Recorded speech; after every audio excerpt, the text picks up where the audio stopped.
তুমি উদ্দীপকটা দেখতে পাচ্ছ। ভালো করে দেখো যে উদ্দীপকে আমাদের প্রবলেমটা হলো আমাদের এখানে যে অ্যাডারগুলো দেওয়া আছে, এখানে 3টা অ্যাডার দেওয়া আছে এবং কনসেপ্ট দেখেই বোঝা যাচ্ছে যে এটা হলো আমরা মাত্র যেটা পড়ছি সেই টপিকটাই।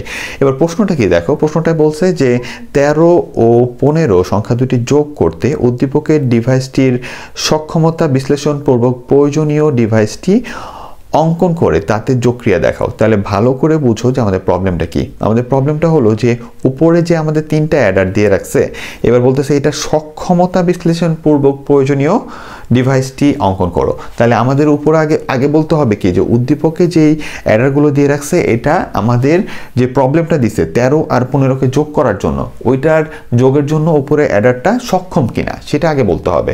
তাহলে এখন একটা জিনিস আমি তোমাকে বলে দিই যে 13 এখানে যে 13 ব্যাপারটা আছে, 13 ডেসিমালে আছে, ওকে যদি বাইনারিতে নাও তাহলে 4টা বিট হয়।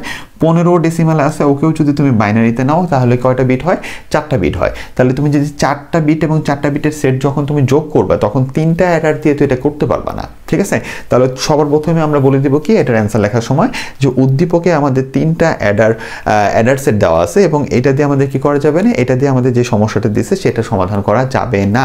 তার কারণ হলো 13কে বাইনারিতে রূপান্তর করলে 4টা বিট হয় এবং 15কে বাইনারিতে রূপান্তর করলে 4টা বিট হয়। সুতরাং আমাদের এই 13 আর 15কে বাইনারি অ্যাডার দ্বারা যোগ করতে গেলে আমাদের অ্যাডার লাগবে কয়টা? অ্যাডার লাগবে হলো 4টা, ঠিক আছে?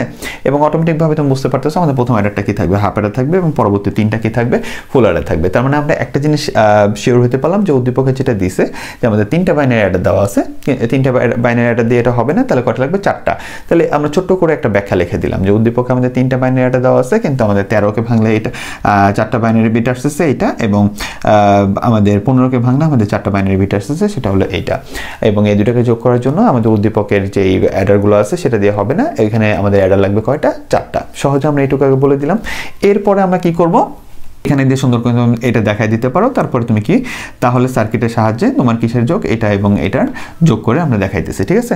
তাহলে সার্কিটের সাহায্যে, অথবা তুমি এখানে সার্কিট না বলে তুমি এখানে বলতে পারো অ্যাডারের সাহায্যে, তুমি এখানে অ্যাডারের সাহায্যে বলতে পারো যে তাহলে তোমার অ্যাডারের সাহায্যে আমরা এখন এটাকে যোগ করে দেখাবো। তাহলে আমরা দেখছো উদ্দীপকে যেটা আছে ওখানে 3টা অ্যাডার ছিল, এখন আমরা এই যে 4টা আঁকলাম। এখন এটা কিভাবে কাজ করতেছে তাহলে ওইটা আমরা করি। তাহলে আমাদের এখানে কাজ হচ্ছে কিভাবে দেখো। এখন কথা হলো আমি এখানে অথবা এটা লিখে রাখছি কেন? অথবা এটা লিখে রাখছি কারণ উদ্দীপকে স্যার এইটা বাদ দিয়ে যেইভাবে আছে এই যে সুন্দর করে 13 আর 15 যোগ করে এটা না বলে উদ্দীপকে কিন্তু এইটা দিয়ে চিত্র ক দিয়ে দিতে পারতো, ঠিক আছে? এইটা লিখে চিত্র ক লেখা রাখতে পারতো এবং চিত্র ক লেখা রেখে তোমাকে বলতো কি যে তুমি এবার কি করো, এটাকে